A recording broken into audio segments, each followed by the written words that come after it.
Good morning बच्चों, क्या हाल चाल, बढ़िया हो कि नहीं हो। मैं शुभांशु कुमार और ये आपका प्यारा सा यूट्यूब चैनल स्टडी बडी में आपको तहे दिल से शुभकामना करता हूं। और मैं वेलकम बैच में जितने भी विद्यार्थी पढ़ रहे हैं उन्हें भी वेलकम करता हूं और मैं श्योर करता हूं कि वो अच्छा करेंगे। मैं आपको बहुत मेहनत से पढ़ा रहा और आपका भी एक दो दो एपिसोड जो निकला उसमें बहुत प्यार दिखा और मैं आशा करता हूं कि यह प्यार जो रहेगा वो बरकरार रहेगा। मैं आपको क्या किया था कि डीसी सर्किट के बारे में बताया था। तो आप डीसी सर्किट के बारे में जानते हो? डीसी सर्किट क्या होता है? एक ऐसा सर्किट जिसमें डायरेक्ट करंट बहता है। जिस सर्किट में डायरेक्ट करंट बहता है उसे डीसी सर्किट कहते हैं। और डायरेक्ट करंट एक डीसी सर्किट में क्या क्या होता है? डीसी सर्किट में दो चीजें होती है। एक डीसी सप्लाई बनाने वाला एक जनरेटर होता है, दैट इज सेल।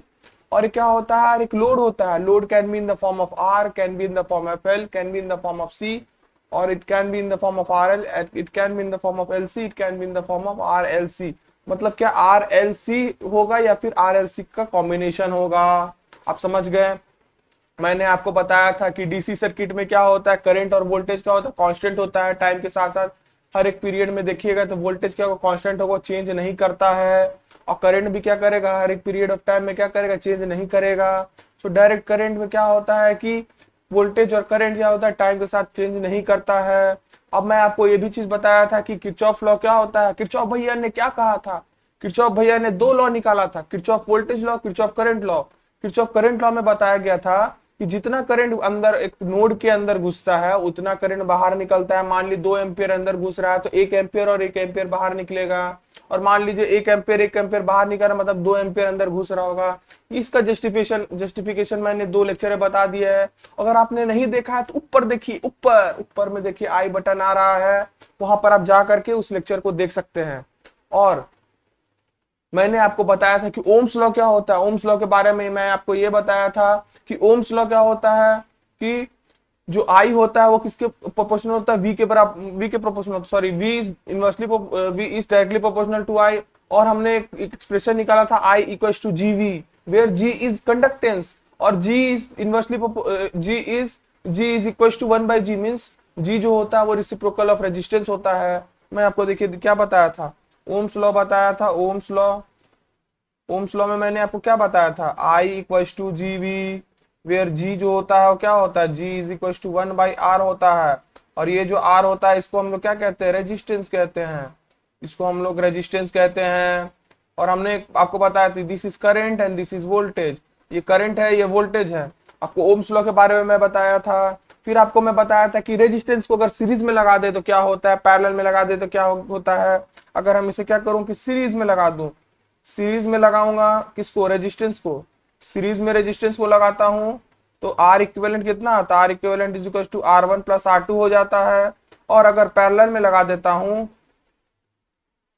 तो क्या होगा, आर इक्विवेलेंट कितना हो जाएगा, 1 R1 R2 divided by R1 plus R2। ये मैंने आपको बताया था कि अगर सीरीज में लगा हो तो are equivalent R1 plus R2 हो जाता है। और अगर पैरेलल में लगा हो तो अगर दो रजिस्टर है तो उसका ये ट्रिक बताया था, R equivalent is equal to R1.R2 divided by R1 plus R2। अगर मान लीजिए सर आप तो ट्रिक बता रहे हो, अगर मान लीजिए पांच तो रजिस्टर है जिसे मैं पैरेलल में लगा दूं तो उसको कैसे बनाएंगे। उसको बनाने का तरीका कुछ इस तरह से है, देखिए 1/r equivalent is equal to 1/r1 plus 1/r2 plus 1/r3 plus 1/r4 plus 1/r5। ये होता है पैरेलल का, पैरेलल का ये है, ये this is parallel for parallel, parallel के लिए होगा। तो पैरेलल के लिए अगर ये अल्टीमेट फॉर्मूला होता है। और मैंने ये बताया था कि ये जो फॉर्मूला होता है ये क्या था, ट्रिक था। ट्रिक था भैया, ट्रिक था। सिर्फ दो अगर रजिस्टर हो तो दो रजिस्टर को अगर हमको क्या करना हो, पैरेलल से निकालना हो कि पैरेलल कनेक्शन लगा दें तो उसका कोई ट्रिक बताया था मैं कि R1.R2 divided by R1 plus R2। ये सब तो आपने जान गए क्या होता है क्या नहीं होता है। मैं इस लेक्चर में आपको मैं बता देता हूं कि मैं आपको क्या पढ़ाऊंगा। सबसे पहले मैं आपको ये पढ़ाऊंगा कि डीसी सर्किट होता क्या है। सर आप तो 3 बार पढ़ा, मैं फिर से पढ़ाऊंगा डीसी सर्किट होता क्या है। फिर मैं इसमें सीरीज और पैरेलल रेजिस्टेंस के बारे में बताऊंगा। अरे सर पागल हो गए हो, 2 बार बता चुके हो सीरीज और पैरेलल, लेकिन इसमें बताने का कारण है। मैं इसमें आपको क्या करूंगा, वोल्टेज डिवाइडर रूल और करंट डिवाइडर रूल बताऊंगा, जिसमें series and parallel connection of resistances के बारे में पता होना जरूरी है। और आप कोई भी कनेक्शन को देख करके कैसे पहचान सकते हैं कि वो सीरीज में है कि पैरेलल में है, इस वीडियो के माध्यम में से मैं क्या करूंगा, आपको सारा चीज बता दूंगा। और सबसे लास्ट में एकदम एकदम ये सरप्राइज रहेगा, जिसमें मैं आपको क्या बताऊंगा कि पावर कैलकुलेशन कैसे करते हैं। पावर कैलकुलेशन करने के लिए तीन तरह का पावर होता है, एक रियल पावर होता है, एक एपरेंट पावर होता है, एक रिएक्टिव पावर होता है। रियल पावर रियल वर्क करता है, रियल पावर मतलब एक्चुअल पावर जो काम करता है। रिएक्टिव पावर मतलब कि जो रिएक्टिव पावर एक ऐसा पावर होता है जो क्या करता है, रिएक्टेंसेस के कारण आता है। और रिएक्टेंसेस किस में आता है, एल एंड सी में आता है। आपने 12th में पढ़ा होगा इंडक्टिव क्या होता है, इंडक्टिव रिएक्टेंस, कैपेसिटिव रिएक्टेंस। नहीं पता है तो मैं बताऊंगा इस लेक्चर में, आप मेरे साथ बने रहिए, आप लास्ट तक बने रहिए, आपको सारा कुछ समझ में आ जाएगा। तो आपको रिएक्टेंसेस के बारे में बताऊंगा, पावर कैलकुलेशंस के बारे में बताऊंगा। चलिए तो शुरू करते हैं। उससे पहले मैं इसे इरेज कर देता हूं और आगे बढ़ता हूं। चलिए आगे बढ़ता हूं। मैं इसे क्या बताऊंगा आपको, इसमें आपको बताऊंगा मैं सिंपल डीसी सर्किट क्या होता है। तो सिंपल डीसी सर्किट क्या होता है, एक डीसी सर्किट। पहले आपको टॉपिक को समझना है। मेरा पढ़ाने का स्टाइल आपको पता है कि मैं क्या करता हूं, पहले टॉपिक हर एक चीजों को बताता हूं, हर एक बारीकियों को बताता हूं, ताकि आपको सारा कुछ समझ में आए। तो सिंपल डीसी सर्किट मतलब कि एक ऐसा सर्किट जिसमें डीसी सप्लाई बह रहा हो, उसे डीसी सर्किट कहेंगे। और डीसी सर्किट ऐसा जो सिंपल हो, ज्यादा कॉम्प्लेक्स ना हो, ज्यादा जटिल ना हो। तो सिंपल डीसी सर्किट के बारे में पढ़ेंगे और ये बिगनर्स के लिए है। मैं आपको इसको क्या करूंगा, एडवांस लेवल पे ले जाऊंगा। अभी शुरुआत में मैं बिगनर्स लेवल में पढ़ाऊंगा और आपको धीरे धीरे पढ़ते पढ़ते आपको क्या होगा, मजा आने लगेगा। अरे सर मजा ही दिला देते हो, ऐसे बोलोगे, आप बोलोगे कि सर आप तो मजा ही दिला देते हो। मैं आपको मजा जरूर दूंगा।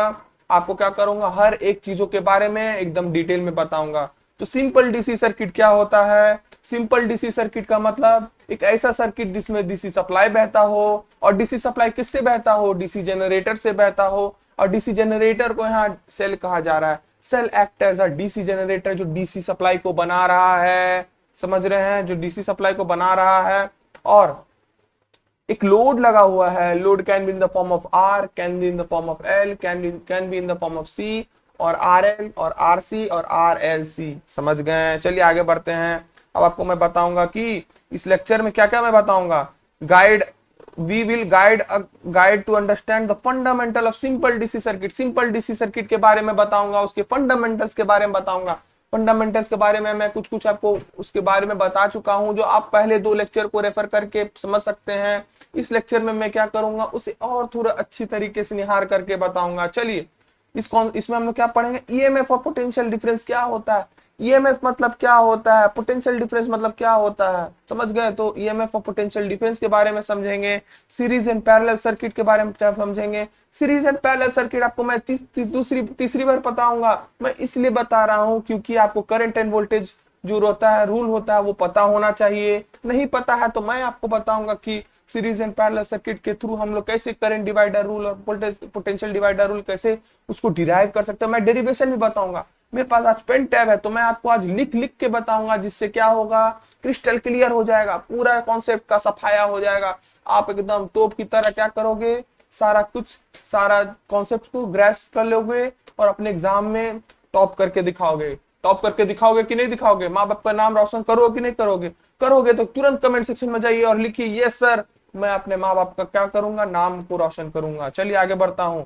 और इसमें मैं क्या करूंगा, पावर कैलकुलेशन के बारे में बताऊंगा। Power calculation where power is of three types, real power, reactive power and apparent power. Real power actual power करता है, reactive power is due to reactances and apparent power is the vector sum of real power and the apparent power. आप vector पढ़े हो कि नहीं पढ़े हो बाबू, vector पढ़ना जरूरी है। नहीं पढ़े हो तो मैं हूं, मैं आपको बता दूंगा कैसे वेक्टर सम करते हैं। और अगर आपको पूरा जो ये है मैथमेटिक्स पार्ट है, वो उसको अगर आपको बहुत ही कॉन्सेप्चुअल वाइज आपको पढ़ना है तो आप क्या कर सकते हो, बुक से पढ़ सकते हो या 12th की बुक को रेफर कर सकते हो, जिसमें आपके वेक्टर के चैप्टर को बहुत ही ध्यान से और बहुत ही अच्छी तरीके से बताया गया है। मैं इसमें क्या करूंगा, आपको कुछ कुछ चीज वेक्टर का यूज हो रहा है उसके बारे में मैं बता दूंगा, जिससे आपको टेंशन लेने की जरूरत नहीं है। और ये लेक्चर एडवांस जो बच्चे जिसको जो अच्छे हैं पढ़ने में उनके लिए भी है। जो बच्चे को कुछ समझ नहीं आता, इलेक्ट्रिकल का ईवी समझ नहीं आता, वो भी इसे रेफर कर सकते हैं, क्योंकि मैं इसमें हर एक चीजों को एकदम डिटेल में बता रहा हूं, एकदम क्रिस्टल क्लियर तरीके से बता रहा हूं।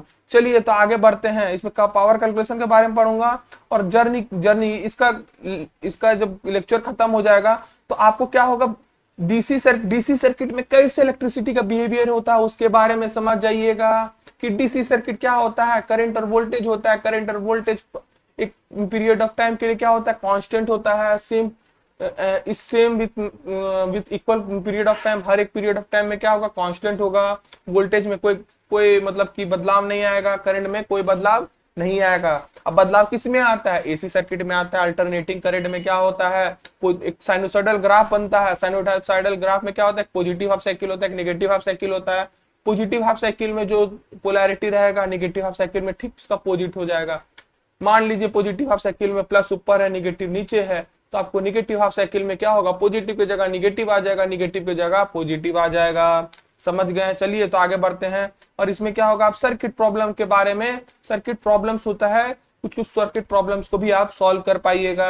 मैं आपको बता देता हूं इसका जो पीडीएफ होगा, अब मैं क्या करूंगा कि टेलीग्राम ग्रुप है, मैं आप चाहिए तुरंत डिस्क्रिप्शन बॉक्स में जाइए, डिस्क्रिप्शन बॉक्स में क्या दिया गया है, टेलीग्राम ग्रुप का एक लिंक दिया गया है, उस लिंक को क्लिक करके आप क्या कर सकते हो, वो टेलीग्राम ग्रुप को ज्वाइन कर सकते हो। उसमें एक आपको लिंक दिया होगा, उस लिंक को जब दाबोगे तो आप क्या होगा, पीपीटी वहां से आप डाउनलोड कर सकते हो। तो पीपीटी डाउनलोड करना है या पीपीटी के बाद पीपीटी आपको अगर चाहिए होगा या मेरा नोट चाहिए होगा तो आप क्या करिए, मेरे टेलीग्राम को ग्रुप में ज्वाइन कर लीजिए, उसमें मैं आपको सारा अपडेट और सारा कुछ उसमें बता दूंगा। चलिए तो आगे बढ़ते हैं, नेक्स्ट पेज में चलता हूं। अब आपको मैं बताऊंगा ईएमएफ एंड पोटेंशियल डिफरेंस क्या होता है। सर आप मेरे को सब चीज बताइए, मैं आपको सब चीज, बस धैर्य रखिए भैया, आपको मैं सब बताऊंगा। ईएमएफ क्या होता है और क्या ईएमएफ क्या होता है, एक मिनट पेन ले लेता हूं। ईएमएफ क्या होता है एंड पोटेंशियल डिफरेंस क्या होता है। देखिए मैं ईएमएफ और पोटेंशियल डिफरेंस को बताने के लिए मैं आपको क्या बोलता हूं, ईएमएफ छोटा भाई है और पोटेंशियल डिफरेंस बड़ा भाई है। ईएमएफ छोटा भाई है, पोटेंशियल डिफरेंस क्या, बड़ा भाई है। ईएमएफ फिर से मैं बता रहा हूं, ईएमएफ छोटा भाई है, पोटेंशियल डिफरेंस बड़ा भाई है। मतलब क्या है कि ईएमएफ भी एक तरह का पोटेंशियल डिफरेंस होता है। सर एकदम बात सही बोल रहे हो कि क्या है, ईएमएफ भी एक तरह का वोल्टेज है और पोटेंशियल डिफरेंस भी एक तरह का वोल्टेज है। मतलब दोनों एक ही चीज है, बट क्या है, एक छोटा भाई एक बड़ा भाई, एक को ज्यादा इज्जत एक को कम इज्जत।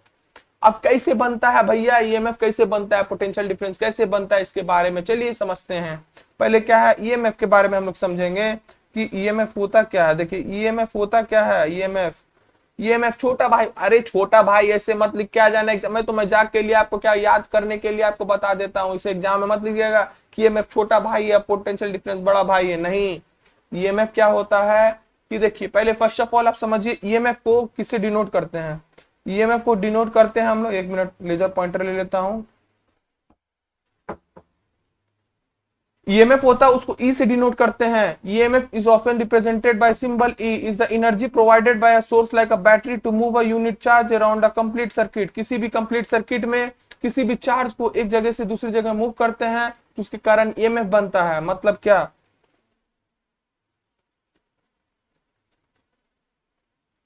दिस इज अ चार्ज, मान लीजिए दिस इज अ चार्ज, ये एक चार्ज है, मान लीजिए चार्ज क्यू है और ये क्यू चार्ज ए पोजीशन में है, मान लीजिए क्यू चार्ज ए पोजीशन में है, यहाँ सारा सिमेट्री इसका बना हुआ है। अब क्या होगा कि इसे मैं क्या करूंगा, मूव कर दूंगा, मूव करके बी पोजीशन में ला दूंगा। This is a B position, position B है, इसका भी चार्ज क्यू है, तो ए पोजीशन से बी पोजीशन ले जाने के बाद क्या हो जाएगा, इसका सिमेट्री बदल जाएगा। पहले क्या था, ए पोजीशन में क्या था, एकदम स्टेबल था, पर बी पोजीशन में ला दिया गया। सर बी पोजीशन में कैसे चल गया वो भी बताइए, मैं वो भी बता रहा हूँ। ए से बी पहुंचाने के लिए क्या होता है, बहुत सारा फैक्टर रिस्पॉन्सिबल होता है। या तो मैग्नेटिक फील्ड के कारण क्या हो रहा है, ए जगह से ए पोजीशन से बी पोजीशन चला जा रहा है, या पोटेंशियल डिफरेंस लगा देने की वजह से क्या हो रहा है, ए पोजीशन से बी पोजीशन चला जा रहा है। और ए पोजीशन से बी पोजीशन पहुंचने पर क्या हो जाता है कि वो अपना सिमेट्री खो देता है। और नेचर को सिमेट्री पसंद है, आप गाना सुने, बेबी को बेस पसंद है, ठीक उसी तरह नेचर को सिमेट्री पसंद है। और अगर उसका क्या होता है कि ए पोजीशन से बी पोजीशन पहुंचा देते हैं तो क्या होता है, उसका सिमेट्री चेंज हो जाता है। और सिमेट्री बदल जाने की वजह से नेचर को पसंद नहीं आता, नेचर अपना प्रकोप दिखाता है, बोलता है कैसे तुम चेंज कर दिए, अब तुम मुझे चेंज किए तो मेरा जो जो भी चीज होगा अब तुमको सहना पड़ेगा। तो क्या होगा, बी क्या होगा, क्यू जो बी पोजीशन में है ये क्या करेगा, वापस से ए पोजीशन में चला जाएगा। बी पोजीशन वापस ए पोजीशन में चला जाएगा और इसको पहुंचाने के लिए एक ईएमएफ बनाता है जिसे हम लोग क्या बोलते हैं, एक वोल्टेज बनाता है जिसे हम लोग क्या कहते हैं, इलेक्ट्रोमोटिव फोर्स बनाता है। वो क्या करता है, बी पोजीशन से वापस ए पोजीशन में आता है और अपने सिमेट्री में वापस चला जाता है। तो बी पोजीशन से वापस ए पोजीशन में जाने के लिए जो वोल्टेज डिफरेंस होता है उसे क्या कहते हैं, ईएमएफ कहते हैं। और ईएमएफ जो होता है वो मैक्सिमम वोल्टेज होता है किसी भी सर्किट का, किसी भी सर्किट का मैक्सिमम वोल्टेज जो होता है उसे ईएमएफ कहते हैं। फिर से मैं बोल रहा हूं, किसी नोट शॉर्ट नोट्स है तो उसमें लिख लो भैया, लिख लो कि जो ईएमएफ होता है वो मैक्सिमम वोल्टेज होता है, मैक्सिमम वोल्टेज होता है किसी भी सर्किट में। एक सर्किट में जितना, डीसी सर्किट में जितना मैक्सिमम वोल्टेज लग सकता है वो मैक्सिमम वोल्टेज ही ईएमएफ होता है। चलिए पोटेंशियल डिफरेंस के बारे में या वोल्टेज के बारे में हम लोग समझ लेते हैं कि पोटेंशियल डिफरेंस या फिर वोल्टेज क्या होता है।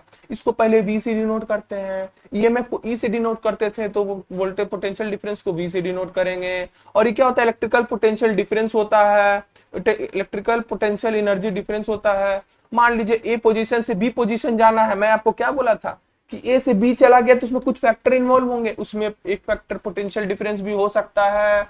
तो क्या हो रहा है, ए पोजीशन से बी पोजीशन पहुंचाने के लिए जो वर्क डन लगाते हैं, जो वर्क डन लगता है उसे ही पोटेंशियल डिफरेंस कहते हैं। आप झरना देखे हो, एक क्या होता है, हाई एल्टीट्यूड से लो एल्टीट्यूड की तरफ झरना गिरता है, कभी देखिए लो एल्टीट्यूड से हाई एल्टीट्यूड नहीं। देयरफॉर कुछ एल्टीट्यूड का डिफरेंस होता है। ठीक उसी तरह एक जगह से दूसरी जगह जा रहा है तो एक हाई पोटेंशियल होगा, एक लो पोटेंशियल होगा। तो हाई पोटेंशियल से लो पोटेंशियल जा रहा है तो पोटेंशियल डिफरेंस बनता है। आप समझ में आया भैया, पोटेंशियल डिफरेंस क्या होता है, हाई पोटेंशियल से लो पोटेंशियल मूव करने पर पोटेंशियल डिफरेंस बनेगा और ये पोटेंशियल डिफरेंस की वजह से करंट बनता है। अब देखिए क्या है कि एक ये ले लीजिए, बल्ब ले लीजिएगा। देखिए मान लीजिए दिस इज अ बल्ब, ये बल्ब है, ये बल्ब है आपका, ठीक है। बल्ब को क्या किया, एक बैटरी है ये, this is a battery, this is a cell, ये सेल है भैया, सेल है।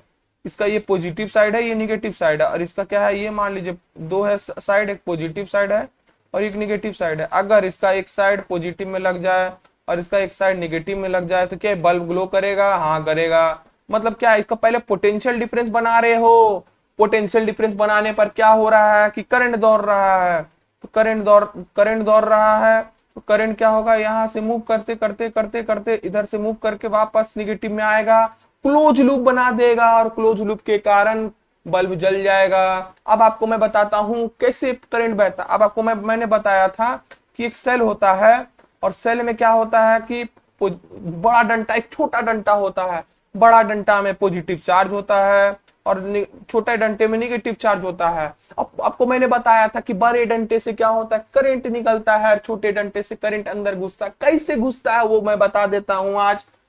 छोटा कॉपी लाए हो कि नहीं लाए हो, छोटा कॉपी लाए हो तो उसमें लिख लो, बड़े वाले डंटे से क्या होता है कि करंट बाहर निकलता है, छोटे वाले डंटे से क्या होता है, करंट अंदर घुसता है। तो बड़े वाले डंटे से करंट कैसे बाहर निकलता है, दिस इज अ वायर, ये एक वायर है। वायर में क्या होगा, इलेक्ट्रॉन्स होगा। मान लीजिए मैं इलेक्ट्रॉन्स को इस तरह दिखा दे रहा हूं, यहाँ भी इलेक्ट्रॉन्स होगा और यहाँ भी वायर आते हैं, यहाँ भी इलेक्ट्रॉन्स होगा।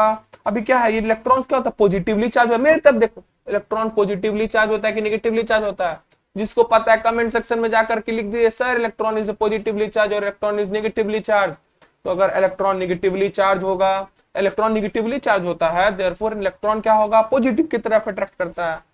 Unlike charges attract each other where like charges repel each other. तो निगेटिव पॉजिटिव को अट्रैक्ट होगा, निगेटिव निगेटिव के बीच में रिपल्सन होगा। देयरफॉर ये जो इलेक्ट्रॉन होगा, एक मिनट, ये जो इलेक्ट्रॉन होगा ये क्या होगा, इस तरफ मूव करेगा, इलेक्ट्रॉन की डायरेक्शन इस तरफ होगी, है ना। और निगेटिव से क्या होगा, दूर भागेगा इलेक्ट्रॉन। ये देखिए, ये इलेक्ट्रॉन क्या हो रहा है, पॉजिटिव की तरफ जा रहा है, निगेटिव से क्या होगा, इलेक्ट्रॉन रिपेल करेगा, तो इलेक्ट्रॉन इस तरफ भागेगा। तो आपको आपने पढ़ा होगा 10th क्लास में या 12th क्लास में कि इलेक्ट्रॉन का जो डायरेक्शन होता है ठीक उसका उल्टे डायरेक्शन में क्या होता है, करंट बहता है। देयरफॉर यहाँ क्या होगा कि करंट इस तरह बहेगा, करंट आई, और ये क्या होगा, करंट यहाँ पर किस तरह बहेगा, इस तरह बहेगा। देखिए इलेक्ट्रॉन इस तरफ जा रहा है तो करंट इस तरफ से जाएगा, उसमें क्या हो रहा है, करंट इस तरफ से जा रहा है, इलेक्ट्रॉन इस तरफ से जा रहा है तो करंट इस तरफ से जाएगा। मतलब इलेक्ट्रॉन के डायरेक्शन के अपोजिट बोलता है करंट, बोलता है कि इलेक्ट्रॉन मैं तेरे साथ नहीं जाऊंगा, तुम मेरा दुश्मन हो, तुम जहां जाओगे मैं ठीक उसका उल्टा काम करूंगा, तुम इधर जाओगे तो मैं तुम्हारे उल्टे जाऊंगा। देयरफॉर इलेक्ट्रॉन यहाँ मूव करता है तो करंट क्या होता है, यहाँ मूव करता है। वही अगर इलेक्ट्रॉन यहाँ मूव करेगा तो करंट ऐसे मूव करेगा। देयरफॉर देखिए पॉजिटिव साइड से करंट बाहर निकलता है और नेगेटिव साइड से क्या करता है, करंट अंदर घुसता है, एक जगह से बाहर निकल रहा है, एक तरफ से अंदर, मतलब क्लोज लूप में। इसलिए क्या होता है, देखिए मैं क्लोज लूप में दिखा रहा हूं, देखिए दिस इज अ बल्ब, ये बल्ब है। ये क्या होता है, बड़ा डंडा एक छोटा डंडा। ये क्या होता है, यहाँ से ये पॉजिटिव होता है, एक निगेटिव होता है। पॉजिटिव साइड से क्या होता है, करंट बाहर निकलता है। करंट बाहर निकल करके क्या होगा, यहाँ से बल्ब से करंट पार होते हुए, एक मिनट बैटरी चार्ज नहीं है, मैं एक बार चार्ज में लगा देता हूँ। चलिए बच्चों, थोड़ा बैटरी चार्ज नहीं था तो उसके कारण लैग आ गया था। चलिए आगे बढ़ते हैं। तो मैं बता रहा था कि क्या होता है कि पॉजिटिव साइड से क्या होता है कि करंट निकलता है और वापस ये जो बल्ब के फिलामेंट होते हैं उसमें जाते हैं, और बल्ब के फिलामेंट से होते हुए फिर क्या करेगा, यहाँ से फिर वापस से करंट क्या होगा, निगेटिव साइड में चला जाएगा। पॉजिटिव से निगेटिव साइड जा रहा है तो क्या कर रहा है, क्लोज लूप बना रहा है। और क्लोज लूप बनाने से क्या हो जा रहा है कि क्लोज लूप बनाने से करंट का सर्कुलेशन हो रहा है। करंट के सर्कुलेशन से क्या हो रहा है, आपका बल्ब जल रहा है। देयरफॉर आपको पता चल गया कि पॉजिटिव साइड से ही करंट क्यों बहता है और नेगेटिव साइड से करंट क्यों अंदर घुसता है। पॉजिटिव साइड से करंट इसलिए बाहर निकलता है because electron attracted towards the positive side, therefore current moves opposite to the direction of the electron, therefore electron moves from therefore current moves from the positive side of the battery and comes inside the battery via negative side। ठीक है, मतलब कि positive side से क्या होगा कि आपका current निकलेगा और क्या होगा, निगेटिव साइड में वापस से चला जाएगा। आपको समझ में आ रहा है। चलिए तो आगे बढ़ते हैं। तो आपको समझ में आ गया वोल्टेज डिफरेंस क्या होता है कि ए से बी जाने के लिए, ए से बी जाना है, this is position A, position A से बी पोजीशन जाना है तो एक वर्क डन करना पड़ेगा। ए से स्टेबिलिटी से आपका जो क्या है कि सिमेट्री में, सिमेट्री को अनसिमेट्रिकल बनाने के लिए ए को बी, ए पोजीशन से बी पोजीशन ले जाना होगा, और ए पोजीशन से बी पोजीशन ले जाने पर जो वर्क डन होता है उसे ही पोटेंशियल डिफरेंस कहते हैं। एंड पोटेंशियल डिफरेंस मतलब हाई पोटेंशियल से लो पोटेंशियल के बीच में जो डिफरेंस बनता है उसे पोटेंशियल डिफरेंस कहते हैं। कितना आसानी से, कितनी खूबसूरती से मैंने आपको हर चीज के बारे में बता दिया कि पॉजिटिव साइड से करंट कैसे बाहर निकलता है। एंड आपको मैंने ईएमएफ के बारे में बता दिया कि ए से बी ले जाते हैं तो सिमेट्री चेंज हो जाता है, तो सिमेट्री को वापस लाने के लिए बी से वापस ए आता है, तो बी से वापस ए आने के बीच में क्या होता है, एक वोल्टेज ड्रॉप बनता है, एक वोल्टेज बनता है, that is called electromotive force. और वो फोर्स के कारण क्या होता है, वापस से बी से ए आ जाता है, और और उसे क्या कहते हैं, एक इंड्यूस्ड ईएमएफ कहते हैं। ईएमएफ बनता है, उसे उसका पूरा प्रॉपर नाम होता है induced EMF. And induced EMF is the maximum voltage in a circuit. वो सर्किट में कितना मैक्सिमम वोल्टेज हो सकता है उसे ही ईएमएफ कहते हैं। और वोल्टेज क्या होता है कि ए से बी स्टार्टिंग में जो सिमेट्री से अनसिमेट्रिकल ले जा रहे हैं, तो पहले वोल्टेज का काम हो रहा है। वोल्टेज क्या करे, ए से बी ले जा रहा है पोजीशन, तो ए पोजीशन से बी पोजीशन ले जाने के लिए जो वर्क डन करते हैं from higher potential to the lower potential, तो उसे हम लोग क्या कहते हैं, वोल्टेज कहते हैं या पोटेंशियल डिफरेंस कहते हैं। चलिए आगे बढ़ते हैं। Voltage denoted by V represents the electrical potential energy difference between the 2 point in a circuit। मैंने बता दिया it is the work done to move a unit charge between the two points. 2 points के बीच में क्या हो रहा है कि हम लोग क्या कर रहे हैं, एक पोजीशन से पोजीशन बी तक हम लोग क्या करते हैं, यूनिट चार्ज को ले जाते हैं, तो उसके लिए क्या होता है कि वर्क डन करना पड़ता है। वर्क डन करने के लिए हम लोग जो वर्क डन लगता है उसे ही हम लोग क्या करते हैं, पोटेंशियल डिफरेंस कहते हैं। The potential difference drive the flow of the current. और आपको मैं बता दूं, मैं आपको जैसे बताया कि यहाँ पर जो बल्ब था, बल्ब को क्या करना था, बल्ब को आपको क्या करना था कि बल्ब में लाइट जलाना था, बल्ब को ग्लो करना था। पहले हम लोग पोटेंशियल डिफरेंस बनाए, बल्ब के पॉजिटिव साइड को आपके सेल के पॉजिटिव साइड में लगाएं, और आपका क्या है, बल्ब के निगेटिव साइड को सेल के निगेटिव साइड में लगाएं। तो पहले हम लोग क्या किए, पोटेंशियल डिफरेंस को बना दिए। पोटेंशियल डिफरेंस बन जाने के बाद इलेक्ट्रॉन का मूवमेंट हुआ पॉजिटिव साइड की तरफ, और इलेक्ट्रॉन का रिपल्सन नेगेटिव साइड की तरफ side. Therefore, electron move towards the positive side and electron leaves from the negative side. Whereas current travel opposite to the direction of electron। Electron का जो direction होगा उसके अपोजिट में क्या होता है, करंट चलता है। Therefore, current leaves from the positive side and enters from the negative side। तो ठीक उसका इलेक्ट्रॉन का नेचर बोलता है, नेचर हम तेरे जैसा नहीं बनेंगे, मेरा जो नेचर है तेरे से ठीक उल्टा है। तुम अगर आगे से पीछे जाओगे तो मैं पीछे से आगे जाऊंगा, मेरा डायरेक्शन तेरे से उल्टा रहेगा। चलिए आगे बढ़ता हूं। अब दोनों के बीच में कनेक्शन समझ लो, ईएमएफ और पोटेंशियल डिफरेंस क्या होता है, बड़ा भाई और छोटे भाई का कनेक्शन समझ लो। कैसा है भाई कनेक्शन, लड़ते जाते हैं कि एक दूसरे से बहुत प्यार करते हैं, सब चीज के बारे में पता चल जाएगा। तो देखिए EMF and potential difference are closely related. उन लोग का ईएमएफ और पोटेंशियल डिफरेंस क्या होता है, क्लोज रिलेटेड होता है, बहुत ही एकदम एक दूसरे से चिपके होते हैं, बोलते हैं मैं तुम्हारे साथ हूं भाई, तुमको कोई मारेगा तो मैं तुम्हें नहीं छोड़ूंगा, मैं दूसरे को नहीं छोड़ूंगा। तो EMF and potential difference are close related. The EMF of a source determines the EMF of a source determines the maximum voltage. अब देखिए मैंने क्या कहा था, ईएमएफ जो होता है वो वोल्टेज मैक्सिमम वोल्टेज होता है किसी भी सर्किट में। किसी भी सर्किट में जो मैक्सिमम वोल्टेज होगा वो मैक्सिमम वोल्टेज को ही हम लोग ईएमएफ कहते हैं। और वो मैक्सिमम वोल्टेज लेकर के ही क्या करता है, बी पोजीशन से ए पोजीशन में वापस चला जाता है। कितना खूबसूरती से मैंने बता दिया कि बी पोजीशन से ए पोजीशन जाने के लिए एक मैक्सिमम वोल्टेज की जरूरत होगी, और वही मैक्सिमम वोल्टेज के कारण क्या बनता है, ईएमएफ बनता है, इलेक्ट्रोमोटिव फोर्स बनता है। तो वोल्टेज और ईएमएफ भाई भाई हुए कि नहीं हुए?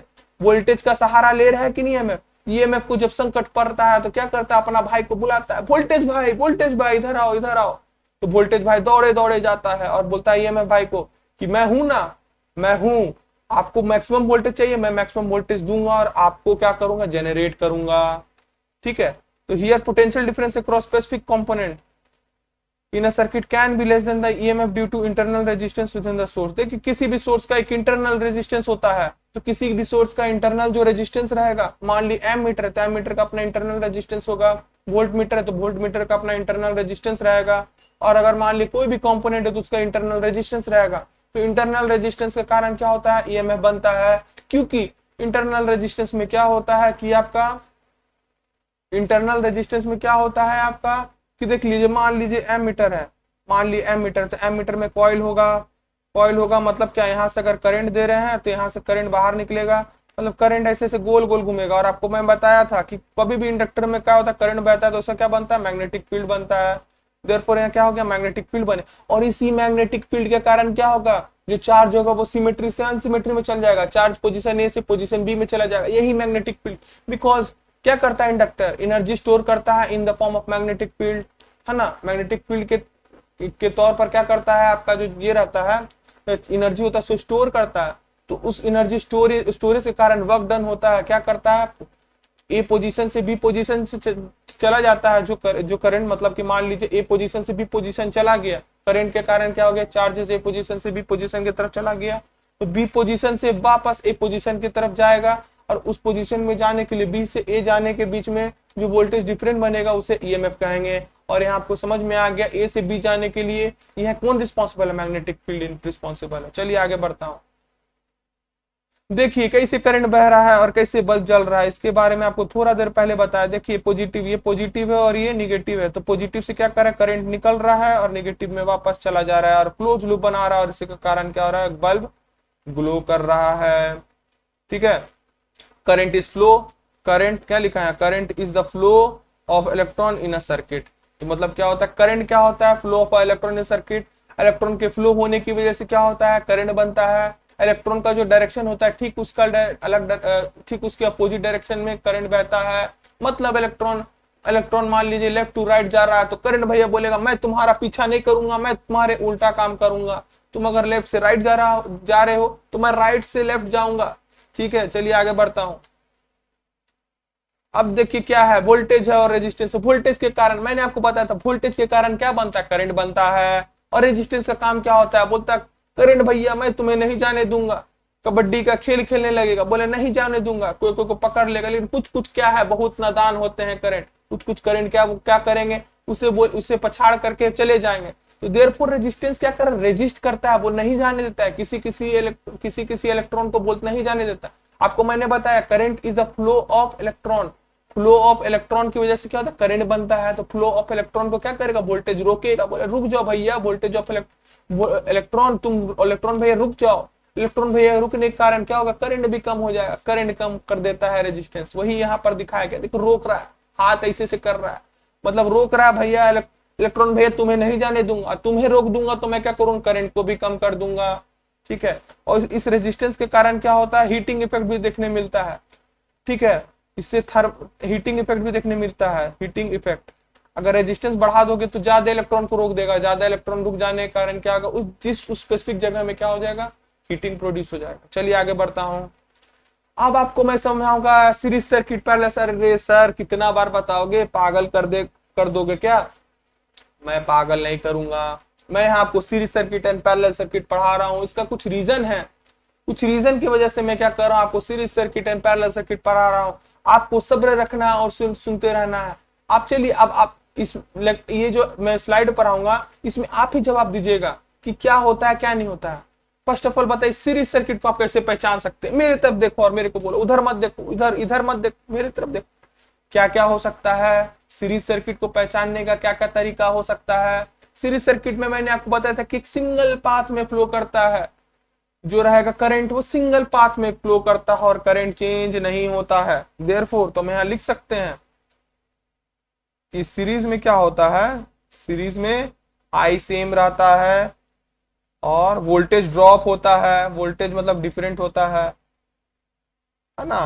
मतलब देखिए मान लीजिए ये रेजिस्टेंस लगा देता हूं, एक रेजिस्टेंस ये, एक रेजिस्टेंस ये, और यहाँ मान लीजिए एक डीसी सर्किट दे दे, तो डीसी सप्लाई दे दे, तो डीसी सर्किट पर तो डीसी सप्लाई दे रहा हूं, ठीक है। डीसी सप्लाई दिया, वी वोल्टेज का यहाँ लगा दिया हूं, और मान लीजिए R1 और R2 दे दिया हूं, दो रजिस्टर दे दिया हूं, सीरीज में लगा दिया हूं। तो ये क्या सिंगल पाथ में फ्लो करे, करंट यहां से निकलेगा, बड़ी डंडे से कर क्या होता है करंट बाहर निकलता। आपको थोड़ी देर पहले मैंने बताया बड़ी डंडी से क्या होगा, करंट बाहर निकलेगा और छोटी डंडी में वापस चला जाएगा। देयरफॉर करंट यहां से निकलेगा, देखिए करंट यहां से निकल रहा है, करंट यहां से निकलेगा और यहां पर वापस आ जाएगा। तो करंट यहां ऐसे मूव कर रहा है, करंट ऐसे मूव करेगा, तो करंट क्या हो रहा है, एक सिंगल पाथ में फ्लो कर रहा है। तो सिंगल पाथ में फ्लो कर रहा है करंट, तो जिसके कारण क्या होगा, करंट सेम रहेगा, करंट में डिफरेंस नहीं आएगा। तो single path in a series circuit all the component are, एक मिनट में लेजर पॉइंटर से समझाता हूं। देखिए जो करंट होता है वो सिंगल पाथ में फ्लो करता है। सीरीज सर्किट को पहचानने का पहला तरीका कि करंट एक सिंगल पाथ में फ्लो करेगा और करंट चेंज नहीं करेगा, ठीक है। In a series circuit all the component are connected in the single continuous path, समझ गए। This means that the same current flows through the each component in the circuit. ये crystal clear हुआ बात। चलिए आगे बढ़ते हैं। इसमें वोल्टेज ड्रॉप क्या होता है, वोल्टेज, करंट तो सेम है भैया, बट क्या हो रहा है, कुछ तो वोल्टेज ड्रॉप होगा। रेजिस्टेंस क्या कर रहा है, करंट को तो रोकता है, करंट को रोकता है। तो करंट तो आपको एक सिंगल पाथ में बह रहा है, तो करंट तो सेम हो गया। तो करंट सेम हो गया, तो करंट को कौन बनाता है, वोल्टेज बनाता है। तो करंट सेम है तो वोल्टेज को कम करेगा, वोल्टेज क्या होगा, ड्रॉप हो जाएगा। करंट सेम है तो वोल्टेज ड्रॉप होगा। तो वोल्टेज ड्रॉप हो रहा है, दैट इज वे क्या, वोल्टेज जो पहले V वोल्ट था वो पहले से क्या हो गया, कम हो गया। कम हो गया मतलब क्या हो गया, डिवाइड हो गया, अलग अलग क्या हो गया, जितना रजिस्टर होगा उसमें ड्रॉप होगा। और टोटल ड्रॉप, आप किरचॉफ भैया का जो वोल्टेज लॉ था वो पढ़े थे कि जितना भी ड्रॉप होता है जब उसे ऐड करोगे तो जो टोटल वोल्टेज है, टोटल सप्लाई वोल्टेज है, जो उसके बराबर आ जाएगा। तो मतलब R1 के क्रॉस में, ये जो R1 के क्रॉस में जो वोल्टेज ड्रॉप होगा, मान लिया V1 है, R2 के क्रॉस जो वोल्टेज ड्रॉप हो रहा है V2 है, और ये जो टोटल वोल्टेज जनरेट हो रहा है V हो रहा है। तो क्या होगा, एक मिनट मैं पेन ले लेता हूं। मतलब क्या, इसमें V1 ड्रॉप हो रहा है, इसमें V2 ड्रॉप हो रहा है, टोटल वोल्टेज V है, तो V is equal to V1 plus V2। यही आपका किरचॉफ भैया ने बताया था, किरचॉफ भैया ने बताया था कि V वोल्टेज जो बह रहा है उसमें क्या होगा, voltage drop across resistance R1 end voltage drop across resistance R2, दोनों का सम ले लीजिए तो टोटल वोल्टेज सप्लाई आ जाएगा। देयरफॉर इसमें क्या वोल्टेज डिवीजन हो रहा है। तो आप मेरे को ये बताइए, इसमें करंट डिवाइडर रूल लगेगा कि वोल्टेज डिवाइडर रूल लगेगा। वोल्टेज डिवाइड हो रहा है तो वोल्टेज डिवाइडर रूल लगेगा। कितना आसान हो गया। वोल्टेज डिवाइडर रूल में क्या होता है, सीरीज को नहीं, किसी भी सर्किट को सीरीज में होना पड़ेगा। कि कोई भी सर्किट सीरीज में है उसमें करंट रूल भूल करके न लगाए, क्योंकि करंट तो सेम बहता है। इसमें क्या लगाना है आपको वोल्टेज डिवाइडर रूल लगाना है। तो voltage divider rule is applicable in series circuit, ठीक है। और ये क्या होता है, the voltage across each component is proportional to resistance. हाँ, V is directly proportional to R होता है। जितना वोल्टेज बढ़ेगा उतना क्या इनवर्सली प्रोपोर्शनल होता है।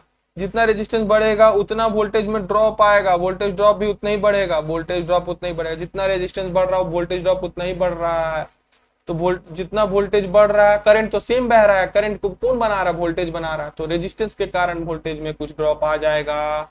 चलिए आगे बढ़ते हैं। रेजिस्टेंस एडिशन, इसमें पता है आपको रेजिस्टेंस में क्या होता है, R इक्विवेलेंट क्या होता है, R1 प्लस R2 प्लस जितना भी रेजिस्टेंस लगा लो सीरीज में। तो देयरफॉर इसमें क्या रेजिस्टेंस का एडिशन हो रहा है, तो ये हो रहा है, इसमें रेजिस्टेंस का एडिशन होता है। सीरीज सर्किट को पहचानने का 3 तरीका है। एक सिंगल पाथ में सारा कंपोनेंट लगा होगा और करंट एक सिंगल पाथ में फ्लो करेगा। सेकंड, वोल्टेज का डिवीजन होता है, वोल्टेज डिवाइड करेगा।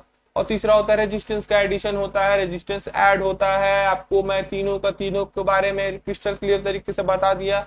क्या आपको समझ में आ रहा है? तो आप तुरंत जाइए कमेंट सेक्शन में और लिख दीजिए yes sir I am ready to explore. मैं अब क्या करूंगा, पढ़ने के लिए तैयार हूं, मुझे सब चीज समझ में आ रहा है। चलिए, तो रेजिस्टेंस का एडिशन होता है। सीरीज में 3 चीज होता है, सिंगल पाथ में करंट फ्लो करता है, इसमें वोल्टेज क्या होता है, डिवाइड होता है, therefore we here voltage divider rule is applicable, और तीसरा इसमें रेजिस्टेंस का एडिशन होता है।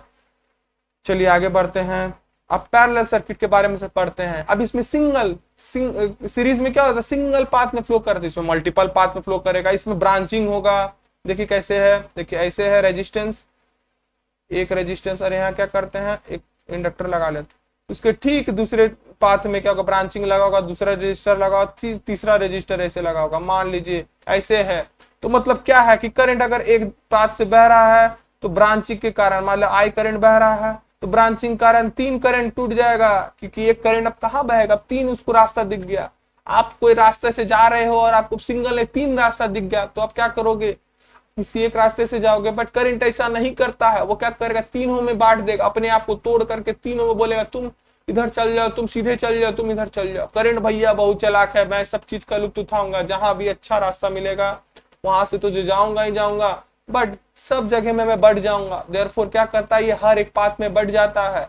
आई इज इक्वल टू, मान लीजिए पहले ब्रांच में I1 जा रहा है, पहले वाला में I1 जा रहा है, इसमें I1 जाएगा, इसमें I2 जा रहा है, इसमें I3 जा रहा है, तो I equal to I1 plus I2। अब किरचॉफ भैया का पहले लॉ में चले जाओ। पहले लॉ में मैंने आपको बताया था कि करंट जितना इंटर करता है उतना बाहर निकलता है। देखिए करंट I जो रहता है वो इस नोड में, ये वाले नोड में क्या कर रहा है, इंटर कर रहा है, तो I is equal to 3 current बाहर निकल रहा है, तो I is equal to I1 plus I2 plus I3। Kirchhoff भैया का रूल को भी मैं इसमें क्रिस्टल क्लियर कर दिया हूं। इसमें मैं इनडायरेक्टली मैंने क्या किया, किरचॉफ के लॉ को भी आपको अच्छा से बता दिया है। चलिए आगे बढ़ते हैं। तो यहाँ क्या हो रहा है, मल्टीपल पाथ होता है in parallel circuit, each component has its own separate path. हाँ, हर एक रेजिस्टेंस का अपना अलग अलग पाथ है, ठीक है। तो this means that the current can flow through different branches. इसीलिए क्या हो रहा है, करंट अपने आप को तोड़ करके तीनों ब्रांच में फ्लो करने लग जा रहा है। इसमें बताइए, देखिए मैं एक बार इरेज कर देता हूं।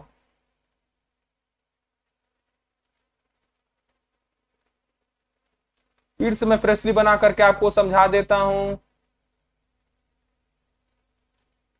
देखिए ये एक रेजिस्टेंस, ये एक रेजिस्टेंस, और ये एक रेजिस्टेंस, 3 रेजिस्टेंस हो गया, और एक क्या है, एक सेल लगा हुआ है। देखिए क्या हो रहा है, इधर से करंट निकल रहा है, आई करंट निकल रहा है, और यहाँ 3 करंट में बढ़ जा रहा है। तो क्या हो रहा है, यहाँ करंट तो बढ़ जा रहा है बट वोल्टेज सेम होता है। मैंने आपको बताया था कि पैरेलल सर्किट में क्या होता है, वोल्टेज सेम होता है। मैं कैसे होता है मैं बता रहा हूँ। इन तीनों ब्रांच का एक ही नोड ये है, यहीं से सारे ब्रांच स्टार्ट हो रहे हैं, और यही नोड में वापस से सारे नोड क्या हो रहे हैं, एक जगह लग जा रहे हैं। तो क्या होगा, इन दोनों नोड के बीच में जो पोटेंशियल डिफरेंस होगा सारे रेजिस्टेंसेस के लिए सेम होगा कि नहीं होगा भैया, होगा सर। देयरफॉर क्या हो रहा है, इसमें वोल्टेज कांस्टेंट हो जा रहे हैं बट करंट क्या हो जा रहे हैं, बढ़ जा रहे हैं। देयरफॉर इसमें क्या होते हैं, कांस्टेंट वोल्टेज होते हैं।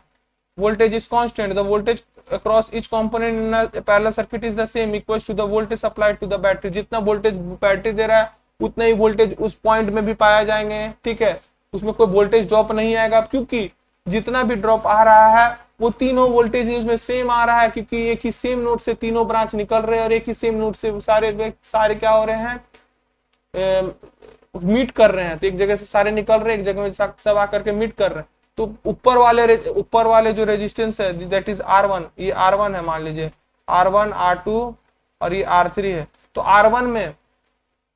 R1 में जितना वोल्टेज होगा वही R2 में भी वोल्टेज होगा, वही R3 में वोल्टेज होगा, क्योंकि एक ही नोड से क्या हो रहे हैं, सारे वोल्टेज बन रहे हैं, और एक ही नोड से क्या हो रहे हैं, सारे वोल्टेज ये मतलब कि उन दोनों के नोड के बीच में क्या हो रहा है, मेंटेन हो रहे हैं। चलिए आगे बढ़ते हैं। इसमें करंट का डिवीजन हो रहा है, इसमें कौन सा रूल लगाएंगे, करंट डिवीजन रूल लगाएंगे।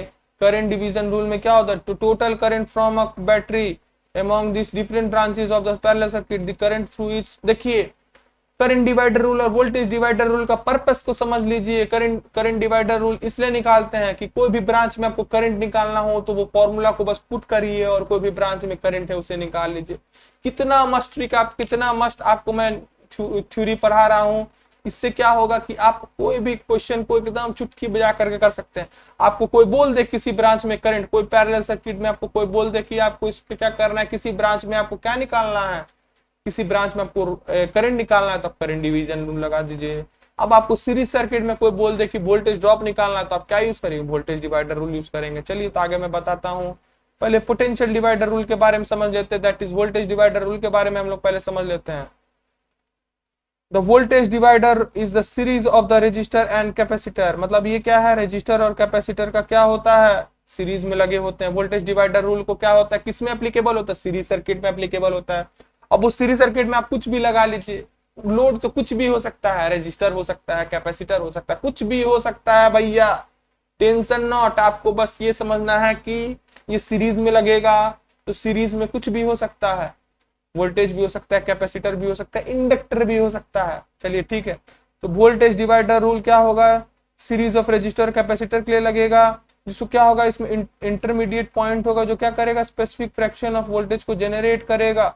देखिए एक देखिए आर ए है और एक आर बी है, दोनों सीरीज में लगा हुआ है। इसे हटा लीजिए, जैसे अभी अभी अभी इसको मत देखिए, इसको अभी मत देखिए, मतलब ये ऐसे है ऐसे है ऐसे है। ये देखिए सिंगल पाथ में क्या, एक सिंगल पाथ बन रहा है, सिंगल पाथ में आर ए भी आ रहा है, आर बी आ रहा है, मतलब R A and R B are in series, R A और आर बी सीरीज है। मैंने क्या कहा, इसको भी मत देखिए, इसको हटा दीजिए, इसको नहीं देखना है, बस खाली इतना ही को देखना है। ठीक है, ये यही वाला पार्ट को बस देखना है, इतना ही पार्ट को सिर्फ देखना है। इतना पार्ट को देखिएगा तो R A and R B are in series and V in is the applying voltage. मतलब ये क्या कर रहा है, वोल्टेज को अप्लाई कर रहा है, इनपुट वोल्टेज है। तो R A and R B क्या है, सीरीज में लगे हुए हैं। तो सीरीज में लगने के कारण क्या हो जाएगा, इसमें वोल्टेज डिवाइडर रूल होगा, क्योंकि आर ए में जो वोल्टेज ड्रॉप होगा, इसे मान लेते हैं वी ए हो रहा है, वोल्टेज ड्रॉप वी ए हो जाएगा, और इसमें क्या हो रहा है, वी बी हो जाएगा। तो क्या हो रहा है, किसी भी ब्रांच में कोई वोल्टेज निकालना होता है तो हम लोग किसका यूज करते हैं, वोल्टेज डिवाइडर रूल का यूज करते हैं। It consist of electrical circuit compose of 2 register and और 1 इनपुट। इसमें क्या होता है, इसमें दो रजिस्टर लगे होते हैं और एक क्या लगे होते हैं, इनपुट वोल्टेज लगे होते हैं। तो एक रजिस्टर लगा होगा और एक क्या लगा होगा, इनपुट वोल्टेज लगा होगा। मतलब देखिए यहाँ पर एक इनपुट वोल्टेज लगा है, एक आर ए लगा है, एक आर बी लगा है। मतलब कि आपको वोल्टेज डिवाइडर रूल बनाना है तो 3 चीज होना चाहिए, 3 चीज नहीं 2 चीज मान के चलिए, 2 चीज होना चाहिए, रजिस्टर 2 या उससे ज्यादा क्या होना चाहिए, सीरीज में होना चाहिए। और एक क्या होना चाहिए आपका, एक आपका होना चाहिए वी इन होना चाहिए, दैट इज इनपुट वोल्टेज होना चाहिए।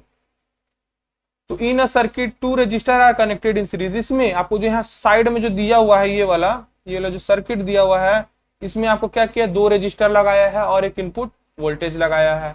The output voltage of the voltage divider rule is the function of the input voltage. मतलब क्या, वी आउटपुट किस पे डिपेंड कर रहा है, वी इनपुट में, जितना वी इनपुट दे रहे हैं और आर ए में जितना ड्रॉप हो रहा है तो उतना ही वी आउटपुट बन रहा है। चलिए आगे मैं बताता हूँ। चलिए आपको हिंदी में भी लेकर के आया ताकि आपको हिंदी में भी समझ में आए। ये वोल्टेज डिवाइडर रूल का मतलब ये है कि यह एक ऐसा सर्किट है जिसमें 2 रजिस्टर सीरीज में लगे होते हैं, 2 रजिस्टर सीरीज में लगे होते हैं। मैंने आपको बता दिया, 2 या 2 से ज्यादा भी लगा सकते हो, सीरीज में जितना भी रजिस्टर लगा सकते हो, और हर रजिस्टर में जितना पोटेंशियल ड्रॉप हो रहा है उसे भी निकाल सकते हो।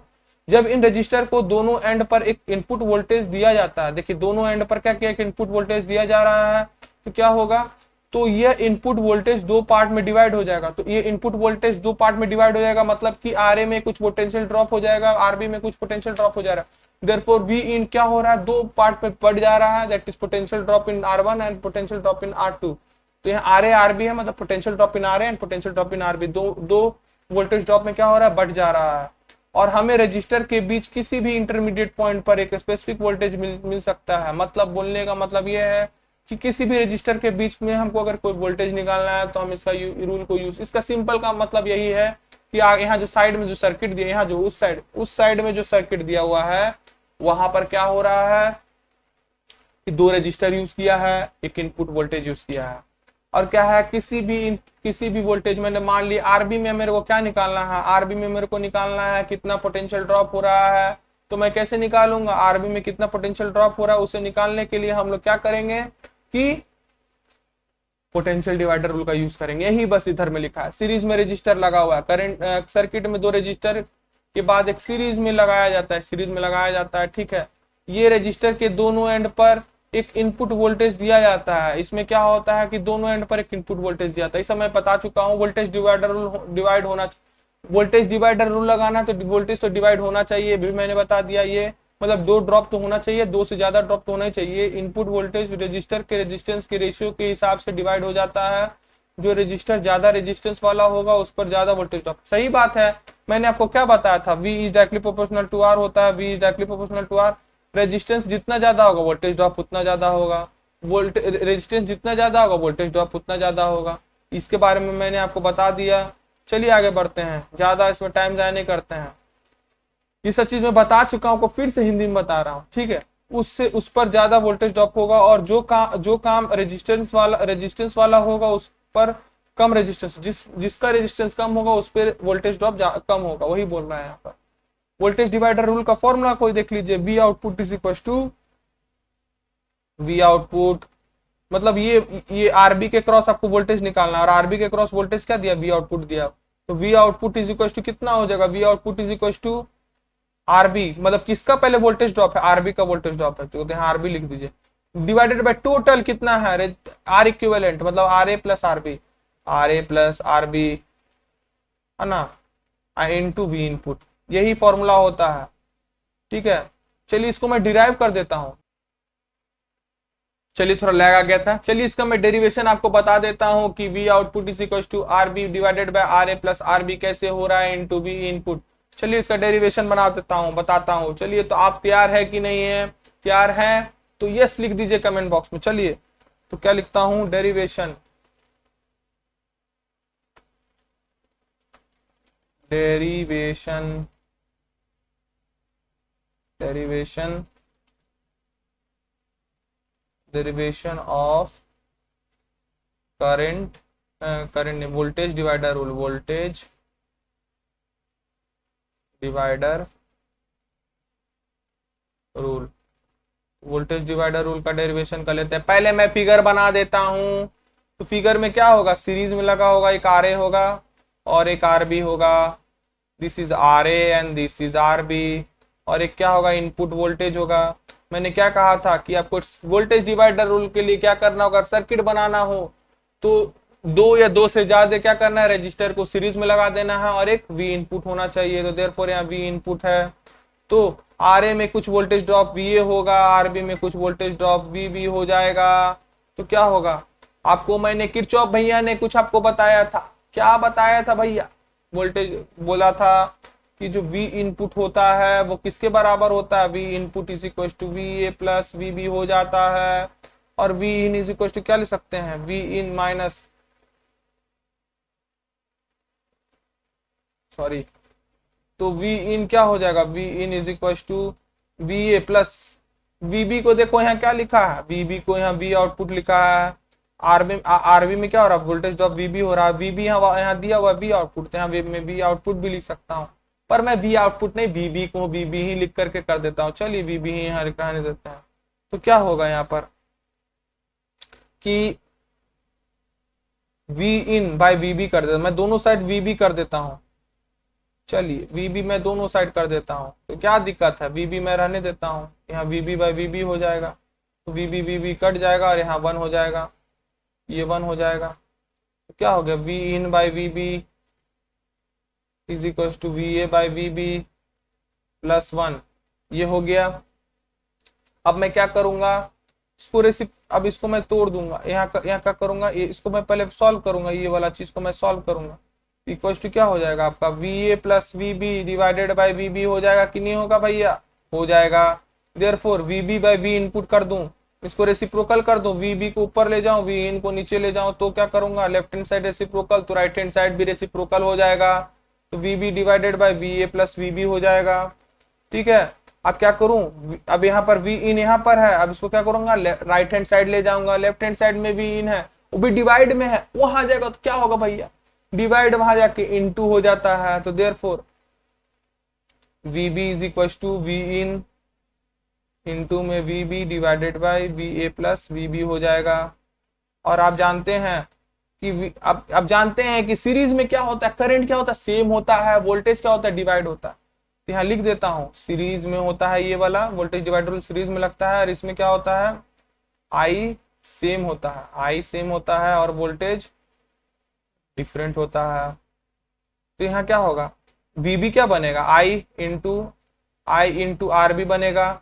आई तो सेम रहेगा, देयरफॉर बी वाले में भी करंट आई बहेगा, यहाँ वाला में भी करंट आई बहेगा। तो यहाँ क्या होगा, I by R B, I into यहाँ वी ए के क्रॉस में आर ए हो जाएगा, plus I into R B हो जाएगा। ठीक है, आई मैं ऊपर नीचे कॉमन ले लेता हूँ, आई को मैं ऊपर नीचे कॉमन ले लूंगा तो R B divided by I divided by R A plus R B हो जाएगा, R A plus R B.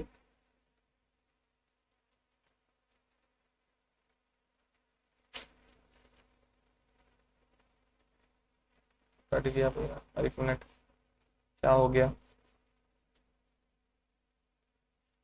Therefore यहाँ क्या होगा, R A plus R B हो जाएगा, और यहाँ वी इनपुट, यहाँ वी इनपुट नहीं दिया था, वी इनपुट लग जाएगा। तो आई आई कट गया तो क्या आ गया, V B is equal to V input R B divided by R A plus R B हो गया। देखिए डिराइव हुआ कि नहीं हुआ भैया, किसी ब्रांच का मैं निकाल दिया, वीबी के क्रॉस यहाँ कितना वोल्टेज ड्रॉप होगा। देखिए वोल्टेज ड्रॉप निकालने का ये फॉर्मूला होता है, मैंने निकाला कि नहीं निकाला, आपको डेरिवेशन समझ में आया कि नहीं समझ में आया, मैं आपको फिर बता देता हूँ। V input is equal to V A plus V B हो गया। अब मैं क्या वी बी दोनों तरफ डिवाइड कर दिया, तो V in by V B, V A by V B plus V B by V B, V B cut गया, 1 हो गया यहाँ पर। तो V in by V B is equal to V A by V B plus 1 हो जाएगा। और इसको जब सॉल्व करेंगे तो V A plus V B divided by V B हो जाएगा। अब मैं क्या कर रहा हूँ, रेसिप्रोकल कर रहा हूँ, तो वी बी ऊपर वी नीचे, तो यहाँ भी रेसिप्रोकल हो जाएगा, वी बी ऊपर V A plus V B नीचे हो जाएगा। अब क्या करो, वी इन को क्या करूंगा, राइट हैंड साइड ले गया हूँ, तो वी बी इधर हो गया, वी इन इधर हो गया, और V B by V A. अब आपको पता है वी बी को मैं तोड़ सकता हूँ, V is equal to I R से, V is equal to I R से मैं तोड़ सकता हूँ, आई आर से, है ना। तो क्या हो गया, मैं आई इंटू आर बी लिख दिया, आई इंटू आर बी हो गया divided by I into R A हो गया plus I into R B हो गया। आई आई ऊपर नीचे कट गया और आपका देखिए ये फॉर्मूला आ गया। मतलब किसी भी ब्रांच का आप वोल्टेज ड्रॉप को भी निकाल सकते हो। चलिए मैं करंट डिवाइडर रूल की तरफ चले जाता हूँ। करंट डिवाइडर रूल किस में लगेगा, पैरेलल में लगेगा। पैरेलल में क्या होता है, आपका वोल्टेज सेम होता है, करंट क्या होता है, डिफरेंट होता है, क्योंकि इसमें ब्रांचिंग होता है जिसके कारण करंट क्या हो जाता है, डिवाइड हो जाता है। अब किसी भी ब्रांच का करंट निकालना है तो उसका फॉर्मूला को देखिए, यहाँ देखिए फॉर्मूला लिखा हुआ, I branch is equal to I total R equivalent by R branch. चलिए तो इसके लिए मैं क्या करता हूँ, डिराइव करता हूँ, तो मैं लिख देता हूँ डेरिवेशन ऑफ, तो derivation of current divider rule, CDR, derivation of CDR। तो इसमें क्या करूं, मैं दो पैरेलल में ले रहा हूं, दो पैरेलल में ले लिया हूं, आपका रेजिस्टेंसेस को दोनों पैरेलल में ले लिया हूं, और एक बड़ा डंडा एक छोटा डंडा, बड़े डंडे में पॉजिटिव चार्ज, छोटे डंडे में निगेटिव चार्ज। पॉजिटिव चार्ज से करंट आई बढ़ रहा है तो मैं इसे आई टोटल मान लेता हूं, और यहाँ आई यहाँ आर आर एक, देखिए यहाँ पर क्या है, ये आपको क्या कर रहा हूँ कि एक टोटल करंट है, वो टोटल करंट क्या हो रहा है, एक में टोटल करंट बह रहा है, एक में टोटल करंट नहीं, एक में टोटल करंट एक देखिए टोटल करंट है, एक करंट I1 हो जाएगा, एक करंट I2 हो जाएगा। मैं क्या करता हूँ, एक करंट I1 ले लेता हूँ, एक करंट I2 ले लेता हूँ। जो ये है ये R1 है और ये क्या है, ये R2 है, मान लीजिए ये ऐसा है सर्किट।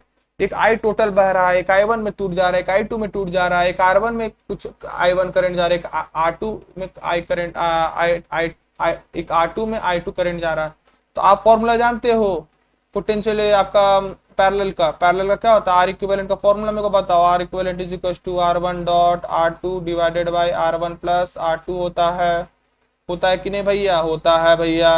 अब मैं इसको क्या करूंगा, इसको मैं उस साइड ले जाऊंगा, तो क्या होगा, R equivalent R1 plus R2 is equal to R1 dot R2 होगा कि नहीं होगा भैया, बोलो हाँ भैया होगा।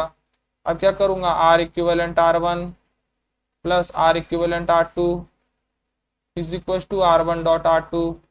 अब मैं क्या करूंगा, इसको क्या करूंगा, राइट हैंड साइड ले जाऊंगा, तो देयरफॉर क्या हो जाएगा, R equivalent R1 is equal to R1 dot R2 minus R equivalent, minus हो गया आर इक्विवेलेंट R2 अब R2 और R2 कॉमन है तो क्या हो जाएगा, R equivalent R1 is equal to R2 को कॉमन ले लिए R1 माइनस R इक्विवेलेंट, ये हो गया। अब क्या करूंगा, R1 को मैं नीचे में डिवाइड कर दूंगा तो R equivalent R1, R equivalent कर दूंगा, R1 को क्या कर रहा हूँ, R1 को मैं उस साइड ले जा रहा हूँ तो क्या होगा R2 divided by R1 minus R equivalent by R1, ये क्या हो गया, R1 और R1 कट जाएगा और 1 बन जाएगा, है ना। तो क्या हो जाएगा, ये R equivalent is equal to R2 divided by 1 minus R equivalent by R1 हो जाएगा। हो रहा है कि नहीं भैया, हो रहा है। देयरफॉर इसे हम लोग क्या लिख सकते हैं, इसमें हम लोग लिख सकते हैं कि R इक्विवेलेंट बाय R2 इसके बराबर हो गया 1 bye R equivalent by R1। इसको इक्वेशन 1 मान लो, ये इक्वेशन 1 मान लो, ठीक है। तो आपको इक्वेशन 1 में निकाल के दिखा गया कि R इक्विवेलेंट बाय R2 क्या होगा, 1 minus R equivalent by R1 हो जाएगा। देखिए मैं कैसे निकाला, पहले R equivalent is equal to R1 dot R2 divided by R1 plus R2 हो गया, R1 प्लस R2 को मैं उधर ले गया तो R equivalent R1 plus R2 is equal to R1 R2 हो गया। तो R इक्विवेलेंट अब इसमें तोड़ दूंगा, R इक्विवेलेंट R1 और R equivalent R2, R equivalent R1 और R इक्विवेलेंट R2 हो गया और R1 डॉट R2 हो जाएगा। अब इसमें मैं क्या करूंगा, R इक्विवेलेंट R2 को मैं राइट हैंड साइड ले जाऊंगा तो R इक्विवेलेंट R1 यही रह गया, R1 dot R2 minus R equivalent R2 इधर हो गया। अब R इक्विवेलेंट R1 इधर है, अब R2 इज इक्वल टू क्या होगा, अब R2 कॉमन है तो R2 को मैं बाहर निकाल दूंगा, R1 माइनस R इक्विवेलेंट हो जाएगा। अब R1 को मैं क्या करूंगा, उस साइड ले जाऊंगा तो R इक्विवेलेंट क्या हो जाएगा, R equivalent is equal to R2 1 minus R equivalent by R1 हो जाएगा, और R2 को मैं नीचे लेके आ गया तो ये आपका इक्वेशन 1 बन गया। This is equation 1। ये इक्वेशन 1 को याद रखिएगा भैया। चलिए आगे ले चलता हूं। अब मुझे ये बताइए कि ये जो I टोटल बह रहा था, ये जो I टोटल बह रहा है ये क्या होगा, I1 R1 होगा, ये I टोटल जो बह रहा है वो क्या कर रहा है, I1 और I2 में टूट जा रहा है। देयरफॉर हम लोग यहाँ लिख सकते हैं, पहले मैं फिर से डायग्राम बना देता हूं एक बार कि आपको भी समझ में आ जाए, ठीक है। एक क्या हो रहा है, R1 था और एक आपका R2 था, एक आपका I1 था और एक आपका I2 था और एक आपका I टोटल था। तो इसको मैं ऐसे भी बना सकता हूँ, एक सिंगल रेजिस्टेंस R इक्विवेलेंट बना सकता हूँ इसका। ये R इक्विवेलेंट निकाल दिया और ये क्या हो गया, V वोल्टेज, यहाँ V वोल्टेज है मान लीजिए, तो ये R इक्विवेलेंट निकाल दिया। मैं R इक्विवेलेंट का भी तो डायग्राम बना सकता हूँ। अगर मैं इसका बात करूं तो इसका क्या होगा, V इज इक्वल टू, यहाँ I टोटल बह रहा है, ठीक है। तो V इज इक्वल टू क्या होगा, IT R इक्विवेलेंट हो जाएगा। ये क्वेश्चन 2 मान लो, ठीक है। और इन दोनों में देखिए, इसका जो ऊपर वाले R1 का जो वोल्टेज और R2 का वोल्टेज दोनों का सेम होगा तो V is equal to I1 R1 is equal to I2 R2 होगा कि नहीं होगा भैया, होगा। तो कमेंट सेक्शन में यस लिखिए।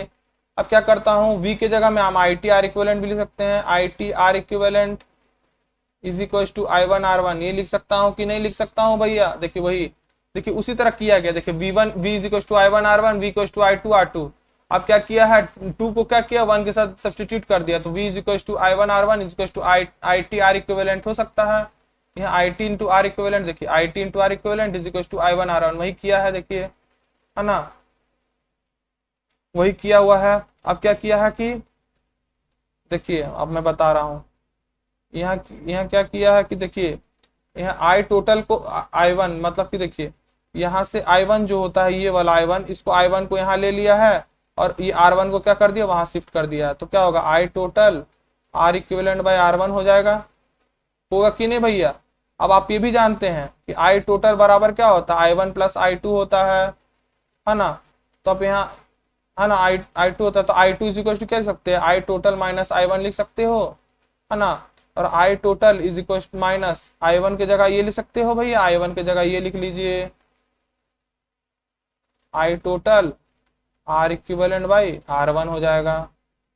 देयरफॉर I2 क्या हो जाएगा, I2 हो जाएगा, I टोटल को मैं दोनों तरफ देखिए कॉमन है, I टोटल दोनों तरफ कॉमन है, I टोटल ले लिया, 1 minus R equivalent by R1 हो जाएगा। और मैंने आपको थोड़ी देर पहले बताया था 1 minus R equivalent by R1 का जो फॉर्मूला होता है वो ये होता है, R इक्विवेलेंट बाई R2 लिख सकते हैं। तो ये मैं लिख सकता हूँ I2 is equal to IT into R equivalent by R2 from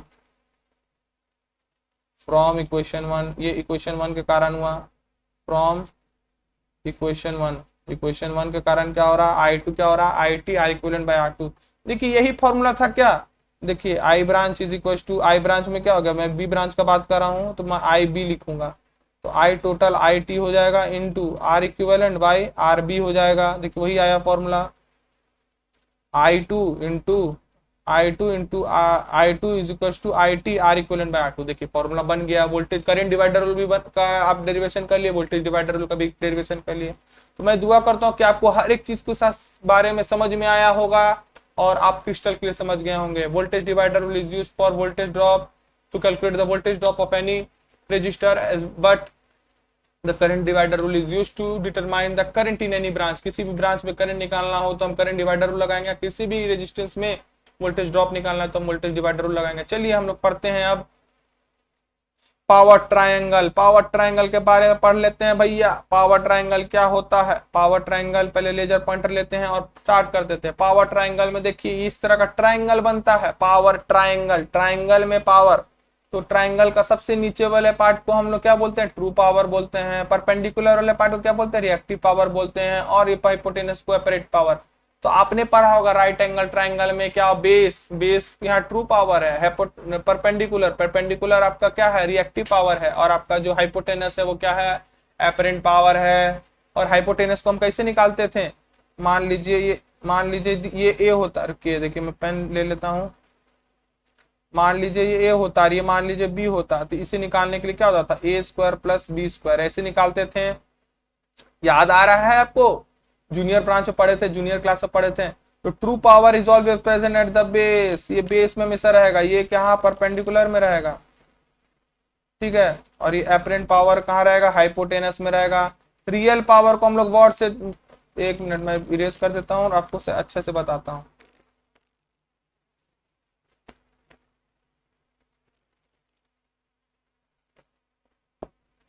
देखिए रियल पावर जो होता है उसको वॉट में हम लोग मेजर करते हैं। और ये क्या होता है, पावर, देखिए रियल पावर क्या करता है, रेजिस्टेंस के कारण होता है। रेजिस्टेंस के कारण क्या होता है, रियल पावर होता है। Load can be in the form of resistance, inductor और कैपेसिटर। तो रेजिस्टेंस के कारण रियल पावर होगा और कैपेसिटर एंड इंडक्टर के कारण क्या होगा, रिएक्टिव पावर हो जाएगा। तो रियल पावर को हम लोग वॉट में मेजर करेंगे। Power consume by the circuit reactive component is the actual power used to perform work. मतलब कि रियल पावर ही वर्क करता है, रिएक्टिव पावर वर्क नहीं करता है, अपरेंट पावर भी वर्क नहीं करता है, रियल पावर ही एक्चुअल वर्क करता है। ये बात याद रखिए, आपको ट्रांसफार्मर मोटर्स पढ़िएगा तो ये बहुत इंपॉर्टेंट है, ये वाला जो टॉपिक है बहुत इंपॉर्टेंट है, इसीलिए एकदम ध्यान से सुनिए। रियल पावर वॉट में मेजर करते हैं और ये क्या होता है, सर्किट के रेजिस्टेंसेस के कारण होता है। तो represent power consume by the circuit reactive component, और ये एक्चुअल पावर होता है जो वर्क करता है। रिएक्टिव पावर रिएक्टेंसेस के कारण होता है, इंडक्टर के कारण इंडक्टिव रिएक्टेंस होता है, कैपेसिटर के कारण कैपेसिटिव रिएक्टेंस होता है। तो इन दोनों के कारण क्या होता है, रिएक्टिव पावर। रिएक्टिव पावर को वोल्ट एम्पियर, रिएक्टिव से हम लोग निकालते हैं, VAR से डिनोट करते हैं। और ये क्या होता है, power associated with inductive and capacitive element. और इसमें स्टोर एनर्जी हो सकता है या रिलीज हो सकता है एनर्जी। आपको पता है कैपेसिटर में क्या होता है, जब बैटरी लगाते हैं तो चार्जिंग हो जाता है, आप बैटरी को हटा देते हो तो डिस्चार्जिंग होता है कि नहीं भैया, होता है। देयरफॉर यही लिखा है, it stores and release by the element not used for work. और ये वर्क नहीं करता है, वर्क कौन करता है, रियल पावर वर्क करता है। एपरेंट पावर क्या होता है, एपरेंट पावर ट्रू पावर और रिएक्टिव पावर का vector sum under root true power का whole square plus reactive power का होल स्क्वायर, जैसे under root A square plus B square के ठीक उसी तरह के एपरेंट पावर में निकाल सकते हैं।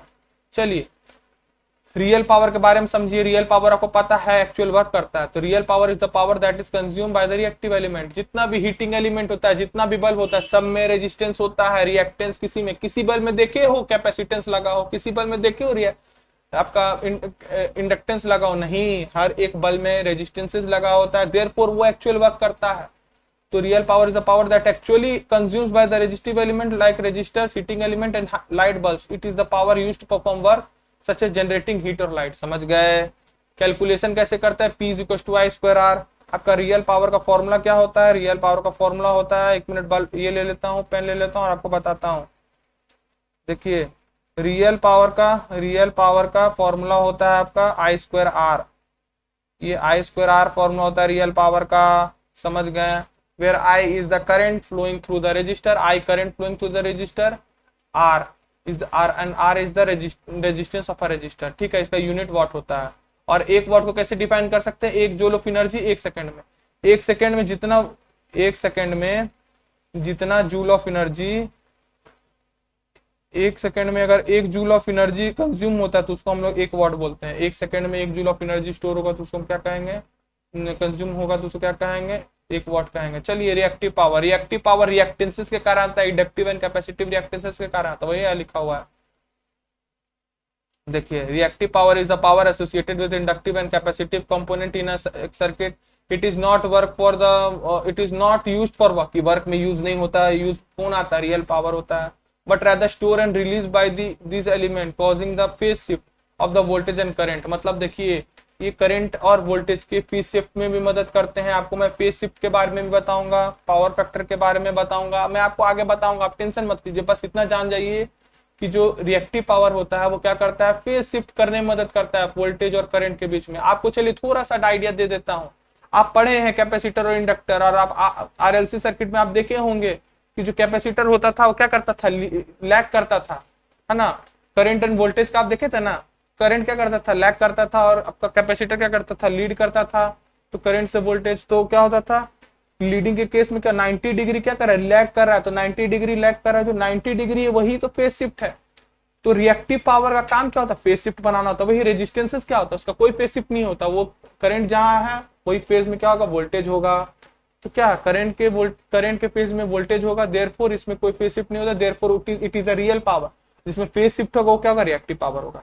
तो रिएक्टिव पावर को हम कैसे कैलकुलेट करते हैं, उसका था formula P is equal to I R square. इसका फॉर्मूला हो जाएगा,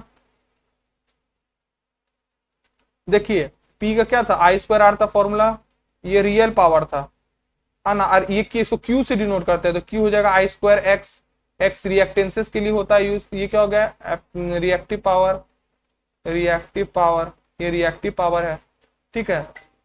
इसका यूनिट VAR होता है, और क्या होता है, ये पावर दैट स्टोर और release by the reactive power. Reactive power में जो स्टोर होता है एनर्जी या फिर रिलीज होता है उसी को ही हम लोग रिएक्टिव पावर बोलते हैं, और ये वर्क नहीं करता है। चलिए आगे बढ़ते हैं। अपरेंट पावर होता है दोनों का सम। Apparent power is the total power supplied by the source in a circuit. It is a vector sum of real power and reactive power. This means that the apparent power is always greater than or equals to the real power. मतलब क्या है कि work नहीं करता, work कौन करता है, work आपका कौन करता है, रियल पावर करता है। और इसमें क्या है, अपरेंट पावर में क्या होता है, अपरेंट पावर में रियल और अपरेंट पावर दोनों होता है, रियल और रिएक्टिव पावर दोनों होता है, रियल और रिएक्टिव पावर दोनों होगा। तो रियल पार्ट होने के कारण ये भी थोड़ा हल्का फुल्का वर्क करके दे देता है, और ये वेक्टर सम होता है। वेक्टर सम का बोलने का मतलब अंडर रूट रियल पावर, मतलब रियल पावर को P से डिनोट करते हैं, P square plus Q square, यही है vector sum is equal to S, यही वेक्टर सम होता है। चलिए आगे बढ़ते हैं।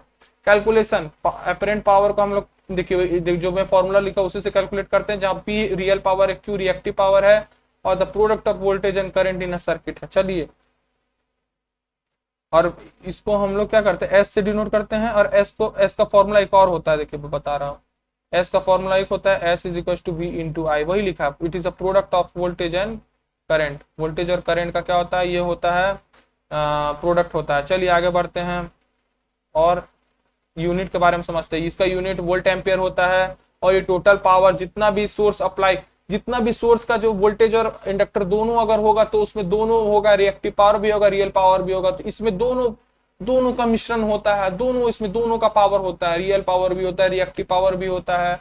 देयरफॉर ये पावर स्टोर भी हो सकता है, रिलीज भी हो सकता है रिएक्टिव कंपोनेंट से। देयरफॉर आपको ये चीज समझ में आया कि रियल पावर कहाँ यूज हो रहा है, रिएक्टिव पावर कहाँ यूज हो रहा है, और अपरेंट पावर कहाँ यूज हो रहा है। मैं दुआ करता हूँ आपको हर एक चीज के बारे में बारीकियां पता चल गया होगा, और आपको मजा आ गया होगा इस सेशन को देख करके, क्योंकि ये सेशन में मैंने बहुत मेहनत किया है। मैंने इसमें आपको क्या क्या बता दिया है, मैंने इसमें आपको ईएमएफ के बारे में बताया, पोटेंशियल डिफरेंस के बारे में बताया, मैंने आपको ये भी बताया कि बड़ी डंडी से करंट का बाहर क्यों निकलता है, छोटी डंडी से करंट क्यों अंदर घुसता है।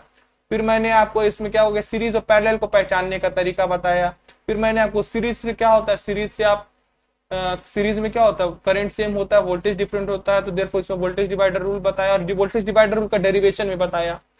कि वोल्टेज ड्रॉप किसी भी ब्रांच में कैसे निकाल सकते हैं, किसी भी रजिस्टर में कैसे निकाल सकते हैं, और फिर आपको मैं पैरेलल कैसे पहचानते हैं वो बताया। और पैरेलल में क्या होता है, करंट डिफरेंट होता है, वोल्टेज सेम होता है, देयरफॉर करंट डिवाइडर रूल इसमें लगता है। करंट डिवाइडर का मैंने डेरिवेशन बताया, किसी भी ब्रांच में करंट को कैसे निकालते हैं वो बताया। फिर पावर कैलकुलेशन में मैंने 3 पावर के बारे में बताया, real power, reactive power and apparent power. आप तीनों पावर के बीच में जो भी था, जो भी पहला जो वॉट रियल पावर काम करता था और वो वॉट में होता था वो मैंने बताया। रेजिस्टेंस में सिर्फ होता है real power, reactive power inductor and capacitor में होता है और उसे VAR से डिनोट करते हैं। और इसमें अपरेंट पावर जो होता है वो vector sum of real power and apparent power होता है। चलिए मैं दुआ करता हूं आपको सब चीज समझ में आया, और मैं आपने मेरे इस लेक्चर में बहुत प्यार दिखाया, उसके लिए मैं आपको थैंक यू करता हूं। बट मुझे एक बात कहना है कि मैंने कम्युनिटी सेंटर में एक ऐसा मैसेज लिखा है जिसमें मैंने लिखा है कि आपको अगर ये पसंद आ रहा है तो फीडबैक जरूर दीजिए, कमेंट पे फीडबैक जरूर दीजिए और सब्सक्राइब जरूर करिए। आप वीडियो तो देख लेते हैं बट सब्सक्राइब नहीं करते, आपको सब्सक्राइब करना जरूरी है। सब्सक्राइब करने से क्या होगा कि मेरे अंदर भी मोटिवेशन बढ़ेगा और मुझे पढ़ाने में अच्छा लगेगा। प्लीज जा करके सब्सक्राइब कर लीजिए और सपोर्ट करिए, मुझे सपोर्ट करिए ताकि मैं और आपको अच्छी तरीके से पढ़ा सकूं और आपको कॉन्सेप्ट क्लियर कर दूं। चलिए तो मैं दुआ करता हूं आपको हर एक चीज समझ में आएगा। तब तक के लिए थैंक यू एंड जय हिंद।